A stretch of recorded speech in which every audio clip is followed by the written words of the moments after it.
et souffler profondément. Voilà, et tu relâches bien. Voilà, super. 3. Action. Là, tu sais, en fait, à chaque fois, tu as une prise qui est ratée. Du coup, il refait la manipulation. C'est la prise 625. Il lui a mis 625 boîtes au niveau du cou. La personne n'arrive même plus à articuler. Alors, je vais ajuster la C7T1. Ça va, Shannon? Oui, c'est bien. Je ressens une femme girafe, tu sais. Attention. Ah oui. Moi, si je craque, oui, si je craque. Je craque 3 fois par jour. Une fois le matin, une fois le midi, 3 fois le soir. Si, c'est bien. Il a fait claquer. Pardon. Tais-toi, tu me perturbes. Bonjour, je m'appelle Guillaume Cros, je suis chiropracteur. C'est un plaisir de vous retrouver aujourd'hui. Et aujourd'hui, je suis en compagnie de Shannon. Comment vas-tu? Parfaitement, mais ça ira mieux après encore. Là, aujourd'hui, on a une grosse consultation de prévue, consultation de prévention. Alors, elle m'avait déjà consulté il y a quelques semaines, voire quelques mois, je crois. Du coup, elle avait consulté pour une lombalgie, une douleur aussi au niveau de sa charnière thoracolombaire, un problème de poignet. Donc tout ça, ça a été traité. On a déjà clôturé les plans de traitement. Aujourd'hui, elle est passée au cabinet pour faire une petite consultation de prévention. Voilà. Donc on va regarder l'ensemble de sa colonne vertébrale, éventuellement se concentrer peut-être un peu plus au niveau de sa mâchoire. Ça m'a parlé qu'elle avait apparemment beaucoup de tension au niveau de la mâchoire. On t'a injecté quoi du coup? Une fois, je me suis fait injecter du botox dans les mâchoires parce que c'est vrai que je fais du bruxisme et malheureusement, ça n'a pas fonctionné, donc je compte sur toi. Donc même avec le botox, ça n'a pas fonctionné? Pas du tout. Ok, le botox, il faut quand même y aller, hein, parce que pour ceux qui ne connaissent pas, le botox, ça provient en fait de ce qu'on appelle la toxine botulique. Et la toxine botulique, du coup, c'est une toxine qui est sécrétée par une bactérie. Et en fait, à la base, c'est du poison le truc. Donc ça est microdosé pour vraiment paralyser le muscle. C'est quelque chose qui peut fonctionner en médecine, mais c'est vraiment du dernier recours. Donc si même en dernier recours, ça n'a pas fonctionné, c'est que soit ils sont pris comme des barrels, soit c'était peut-être pas le traitement le plus adapté. Bref, est-ce que tu es prête? Bien sûr. Allez, on attaque. C'est parti.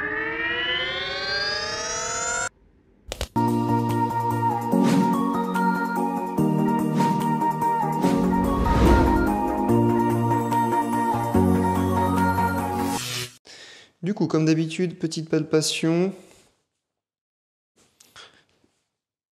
Au niveau lombaire, ça va vraiment beaucoup mieux, ça c'est top. Un petit peu sensible à ce niveau? Légèrement. Légèrement. Plus quand je viens faire ça, ou quand je viens faire ça. Ou c'est pareil? Plutôt l'autre. Plutôt ça, ok. Niveau sacroiliaque, ça bouge parfaitement bien. Encore une fois, hein, bien sûr, je précise pour les abonnés, la palpation, c'est ce qui vient à la fin d'un examen clinique. D'accord? On ne se contente pas que de la palpation. Bien évidemment, j'ai déjà vu Shannon dans le passé, il y a déjà eu des examens cliniques qui ont été faits. Là, volontairement, je ne vais pas faire tout apparaître dans la vidéo, parce que je ne veux pas avoir une vidéo qui fait 1 heure. Voilà. Alors, bon, déjà, je tombe là-dessus. Est-ce qu'à ce niveau-là, c'est sensible? Oui. Ok. Est-ce qu'à ce niveau-là, c'est sensible? Oui. Et est-ce qu'à ce niveau-là, c'est sensible? Un peu, ok. C'est quasiment sans faute. Alors, on va commencer par venir corriger l'articulation à ce niveau-là. Quand tu seras prête, je te laisse inspirer bien en grand et souffler profondément. Parfait, super. Ça va? Super. Tout de suite mieux, ça c'est top. Une deuxième petite fois ici, quand tu es prête, prends ton temps. Et tu... Parfait. J'ai adoré ce petit son guttural. Ce vieux bruit caverneux. Et la dernière, juste ici, prends ton temps, inspire bien. Et tu souffles, tu souffles, tu souffles. Parfait. Ça va? Les hauts thoraciques, ça peut être un peu désagréable parce que quand je vais venir faire la manipulation, du coup, ça a une légère extension de ta tête. Voilà, mais tu n'auras rien de plus désagréable que ça aujourd'hui. Ok. Ça, globalement, c'est mieux. Et du coup, maintenant, il va falloir ajuster cette L5S1. Ok. Bon, au final, je me suis rendu compte qu'elle avait de bonnes contractures au niveau des fessiers. Elle me l'a aussi suggéré comme il faut. On va venir relâcher tout doucement le grand fessier juste ici. Si ça fait trop mal, n'hésite pas à tu me dire. Non, non, je suis venue pour ça. L'écoutez pas. Inspire bien en grand. Et tu souffles. Inspire. Et tu souffles. Inspire. Et tu souffles. Ok, ça commence à se relâcher tout doucement. Ok. Un peu moins douloureux sous le doigt? Oui, vraiment moins. Ok. Pareil, hein, c'est pas ma pression c'est pas la pression de mon doigt que je relâche, hein. C'est vraiment le muscle qui devient de plus en plus mou. Pareil, au niveau du moyen fessier, juste ici, je t'embête un peu. Aïe, aïe, aïe. Ça va, c'est supportable? Oui. Allez, dis à la caméra que t'es content d'être ici. C'est pas le meilleur moment de la consulte, mais c'est pour la bonne cause.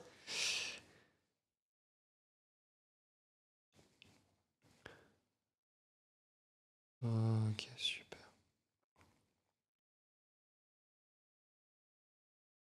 Donc, du coup, pour les abonnés, pour ceux qui regardent la vidéo, donc là, ce que j'utilise, c'est une technique qu'on appelle les trigger points ou les points gâchettes en français. Je vous déconseille d'essayer de faire ça vous-même. Ce que vous pouvez faire éventuellement, c'est faire des petits massages circulaires, voilà, donc en faisant des cercles circulaires, quoi, c'est tout. Mais maintenir une pression prolongée comme ça, j'ai plutôt tendance à le déconseiller. Pareil, moyen fessier ici.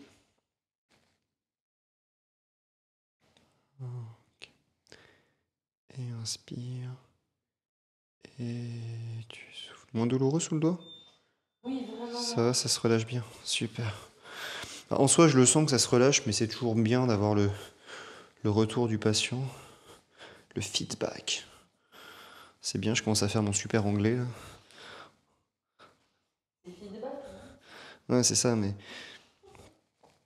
il y a de plus en plus de Français en fait, comme ils perdent les mots de la langue française, bah, du coup ils les remplacent par de l'anglais parce qu'ils ont un manque de vocabulaire.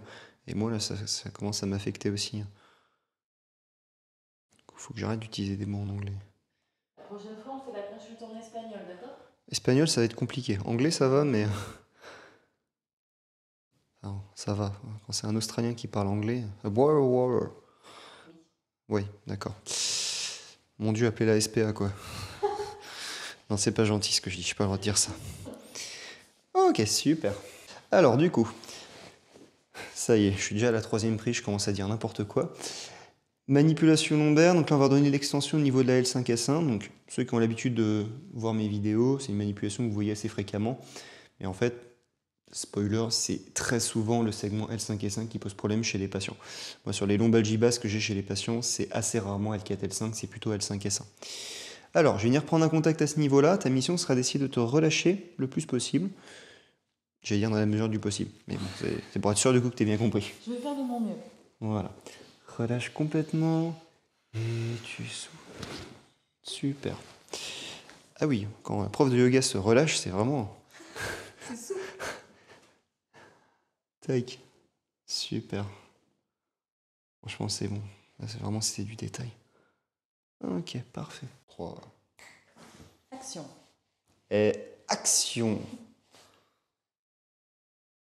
Là, tu sais, en fait, à chaque fois, tu as une prise qui est ratée. Du coup, il refait la manipulation.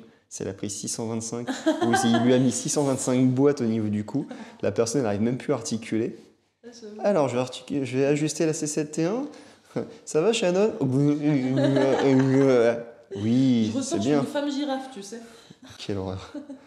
Allez, je t'embête un peu, pas mal de tension au niveau des sous-axes. Ce que m'ont proposé mes abonnés, c'est que je fasse une vidéo où je suis en tant que patient. Mais pourquoi pas? Il faut que je trouve un chiropracteur qui j'ai entièrement confiance. Il faut que je prépare mon summer body avant. Je plaisante. J'ai toujours mon summer T'es body. tout skinny, toi. Pardon? T'as pas de granule part. Ah oui, dans ce sens-là, oui. Oui, pardon. J'ai un body fat, oui, qui est assez low. Je dois être à, je pense, 11 ou 12% de body fat. Ouais, puis sans forcer, quoi. Ah non, plus je mange, plus je perds du poids. T'as un métabolisme qui a décidé de griller. J'avais réussi à l'époque, pour vraiment prendre du poids, il fallait que je sois à peu près à 3200 calories par jour, minimum. Et là, je commençais à prendre du poids. Tu sais comment faire prendre du poids à un skinny? Bouffer régulièrement. L'inverse. Ah ouais? Tu lui fais faire un jour de jeûne et ensuite tu le refais bouffer. Dans les 3 semaines, il a pris 2 fois plus qu'il pourrait. En fait, si tu veux, pourquoi les régimes ça échoue? Parce que tu mets le corps en famine. Donc le corps réagit à ça en stockant. Ok. Donc les skinny vraiment qui galèrent. Moi j'ai eu 2-3 mecs qui n'arrivaient pas à prendre du poids. Complètement contre-intuitif, hein. Je leur ai fait faire un jour de jeûne. Les mecs, ils ont crevé, ils ont pété une espèce de grippe cétogène, ils se sont sentis trop mal. Le lendemain, même certains, ils n'ont pas dormi de la nuit. Le lendemain, ils ont rebouffé comme ils voulaient.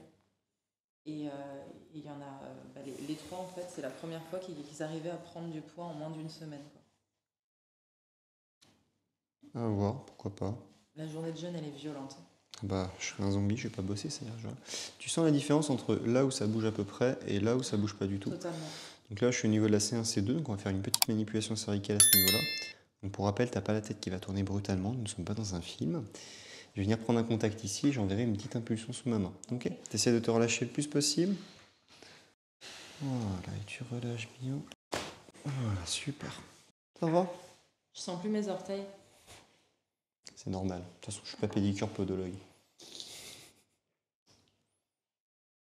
Pour ceux qui seraient nouveaux sur la chaîne, bien évidemment, ce que je viens de faire là, je le fais parce qu'elle a besoin de cette manipulation-là sur ce segment articulaire, donc sur cette articulation et de cette manière-là.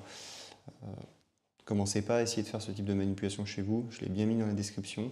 J'ai refait la description, j'ai vraiment tout mis dedans. Vous verrez que j'ai mis aussi des décrets sur la chiropraxie, les articles qui attestent que la chiropraxie fonctionne bien, que la médecine manuelle fonctionne et tout. Donc c'est un acte médical, la manipulation vertébrale forcée. Cela, c'est une manipulation vertébrale forcée parce que je vais au-delà de ce que l'articulation est capable actuellement de faire. Et voilà, donc ça, il ne faut pas s'amuser à le refaire chez soi, sinon ça peut vraiment être dangereux. Ok, tac.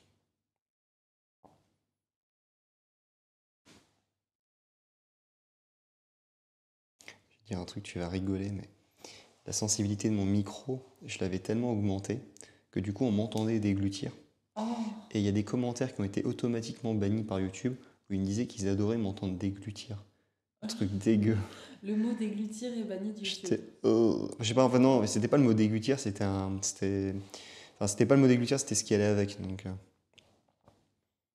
voilà, Oh. berk. Ok. Bizarrement, ça va mieux. Tu sens la différence? Punaise, oui. Elle n'a pas été payée pour dire ça. Attends, c'est en cours de négociation. Non. Oh punaise, on est encore dans les trigger points, hein. Trigger point fesse, trigger point cervical, trigger point trapèze. Mais celui-là, c'est... Je crois que c'est fonctionnel chez moi. Depuis toute petite, j'ai toujours eu des trapèzes tendus. Et le MMA n'a rien arrangé. Bah, de toute façon, comme ça, ouais. Ok, relâche complètement ta tête. Et on vient étirer tout doucement comme ça. Ok. Alors, on va venir faire un étirement un peu plus costaud au niveau du trapèze. Quand je te demande de pousser, tu pousses ton bras comme ceci. Okay. Et quand je te demande de te relâcher, eh ben, tu te relâches. Ça va, tu suis. Tac, vas-y, pousse contre ma main. 1, 2, 3, 4, 5. Et tu relâches. Et tu pousses. 1, 2, 3, 4, 5. Et tu relâches. Et tu pousses. 1, 2, 3, 4, 5. Et tu relâches. Et une dernière, vas-y. 1, 2, 3, 4, 5. Et tu relâches. Super. Et là, on a les trapèzes qui sont tout mous. Maintenant, on va faire l'élévateur de l'omoplate. Bonjour, monsieur. Oh, punaise. Tu commences à faire des bruits, je suis pas vétérinaire, moi. J'avoue, je me suis entendu le faire, je me suis dit que c'était un peu étrange.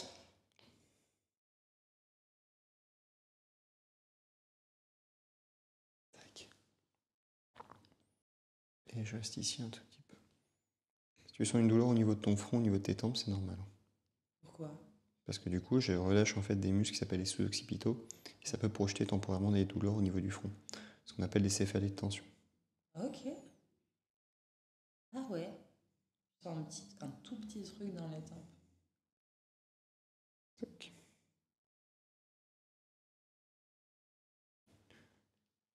Ok, super. J'ai gagné 2 cm à la fin là.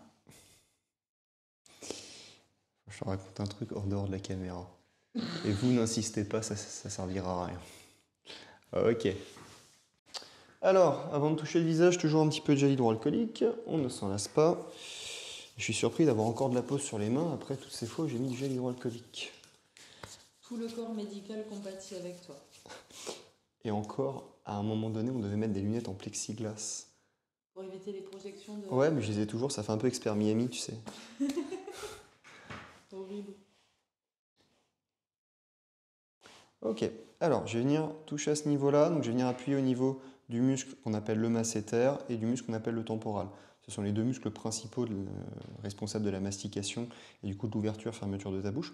En l'occurrence, surtout fermeture de la bouche. Du coup, ce que je vais faire, je vais venir appuyer. Je vais te demander de serrer fort ta mâchoire. Ok, c'est bon, tu peux relâcher tranquillement. Donc j'ai repéré. Donc déjà, on peut faire des petits mouvements circulaires comme ça. Si jamais c'est trop désagréable, tu me le dis. Ok. Te faire parler comme ça, ce serait assez drôle, je pense. Vas-y, qu'est-ce que je suis venu faire ici, quoi. Mais je passe... Enfin, c'est les trigger points et compagnie, c'est tout à fait désagréable. Mais après, pendant des Ça semaines et des fonctionne trop bien. mois, j'ai mon corps qui est tellement bien. Ok. Pareil, on va chercher l'arcade. Juste à ce niveau-là. Là, voilà, ici. Oh punaise. J'ai l'impression de me faire mâcher.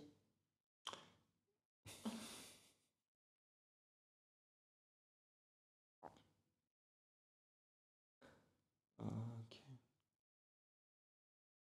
C'est trop désagréable, tu me dis, hein. Non, non, non, non. C'est très bien. Non, non, continue de me faire mal, docteur.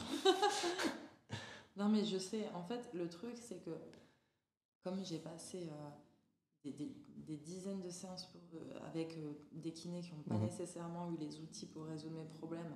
Oh, c'était joliment dit, ça. Et que là, parfois, tu as réussi à résoudre en une séance des problèmes que je traînais depuis des mois, je préfère serrer les dents, mais pour le coup, c'est bien de le dire, maintenant, et me dire qu'après, ça va rouler. Alors, attention, je rajoute un petit complément d'info sur ce qu'elle a dit. Je ne corrige pas des problèmes en une consultation. En vérité, je lui ai fait un plan de traitement qui est un petit peu mâché parce que tu es à la fois sur Toulouse et à la fois en dehors. Donc c'est difficile de trouver des dates parfaites, mais je lui ai fait un plan de traitement. On ne peut pas corriger une pathologie en une consultation. On peut, dans certains cas, stopper tous les symptômes et que la patiente n'ait plus du tout de douleur au bout d'une consulte, mais ce n'est pas parce qu'il n'y a plus de douleur que la pathologie est guérie. Voilà. Mais après, oui, avec la médecine manuelle, on fait des choses. Ok, Ah, docteur. non, mais le truc c'est qu'après, les patients, ils s'imaginent que c'est de la magie qu'en une consulte, lève-toi et marche, quoi. Et je suis pas aussi fort que ça. Sinon, je serais mondialement connu. Un jour, peut-être. Bah oui, on espère. Alors, on va faire un test au niveau de la mâchoire. Tac.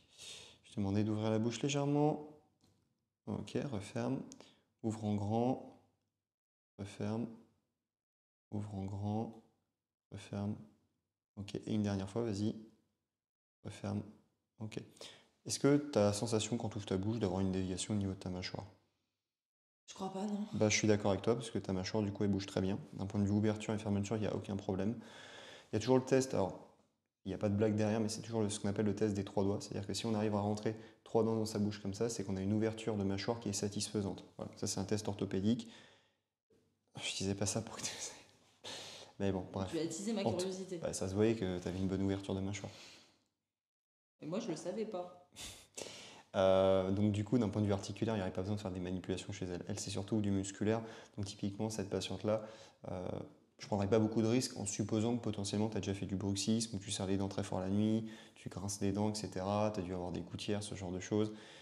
Les gouttières, bien sûr, qui ne corrigent pas le problème de bruxisme, ça permet juste de limiter la casse. Et pour le coup, c'est vraiment limiter la casse que du coup, ça vient limiter l'usure au niveau des dents. Après, je ne suis pas un spécialiste en occlusio, hein. Donc, mais effectivement, des gouttières pour limiter l'usure des dents, plus une prise en charge en médecine manuelle, oui, ça se traite. Après, en général, le bruxisme, c'est aussi une façon qu'a le patient pour évacuer son stress en serrant la mâchoire. Moi, la plupart des patients qui ont des soucis de mâchoire, ce sont des patienteux. J'ai pas beaucoup de patients hommes qui ont des problèmes de mâchoire. Par contre, à l'inverse, j'ai des patients hommes qui, la nuit, en fait, ils serrent tellement le poing que le matin au réveil, ils ont des crampes au niveau des avant-bras et ils n'arrivent pas à desserrer leur poing parfois pendant quelques dizaines de secondes, voire minutes. Ok. Allez, on va le refaire une dernière fois à ce niveau. Allez, on va faire un petit exercice. Ouvre la bouche en grand et referme. Ça va tirer, c'est normal. Ouais. Ouvre en grand et referme. Ouvre en grand et referme. Ouvre en grand et referme. Ouvre en grand et referme. Punaise. Heureusement qu'il y a le contexte, hein, parce que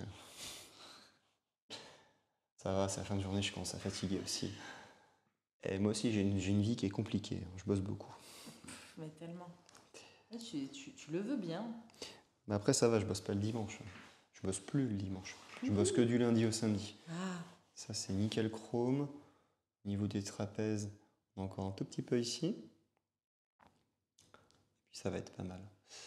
Ça fait lombaire, thoracique, cervical, ouais, full spine. Les extrémités, il n'y a pas de problème particulier. T'as pas de problème au niveau de la poigne, poignet, coude, épaule. Non, j'ai eu au niveau du cou comment ça s'appelle Épicondylite, non, tennis elbow, non, tout simple là. tendinite. Tendinite. Mais tu me l'as enlevé. J'avais, tu sais, mal au poignet et la tendinite au coude. C'est le bisou magique, ça fonctionne très bien ça. Empêche que l'effet placebo il est tellement puissant que... Bah, au final, c'est exactement ça, hein. Quand la maman, le papa, il fait le bisou magique à l'enfant, bizarrement, ça va mieux après. J'y ai jamais cru. Ah oui. Ça n'a jamais marché avec moi. Ça fonctionnait. Ah, pour le coup, dans son cas, c'était vraiment une tendinite. En général, le tendinite, c'est un peu le diagnostic. Le médecin, il donne ce diagnostic assez rapidement, il le pose parce que ça leur permet de se débarrasser un peu du patient. C'est un peu le diagnostic fourre-tout. Dès que ça ressemble un peu à du musculaire, tendineux, boum, ils mettent l'étiquette tendinite. C'est dommage parce que la tendinite, c'est un vrai diagnostic. Et bien souvent, il y a une confusion entre tendinite et tendinopathie. Bon, d'ailleurs, j'ai fait une vidéo là-dessus, donc ceux que ça intéresse, n'hésitez pas à regarder ma vidéo sur le sujet. Ok, allez, on va refaire un petit check. Relâche complètement ta tête dans ma main. Voilà.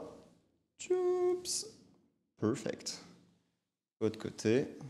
Perfect. Trapèze, il n'est pas encore parfait. Faut que je donne des exos d'étirement de trapèze. C'est déjà mieux. Si j'ai mon oreille qui arrive à toucher mon épaule, c'est déjà pas mal. Hein.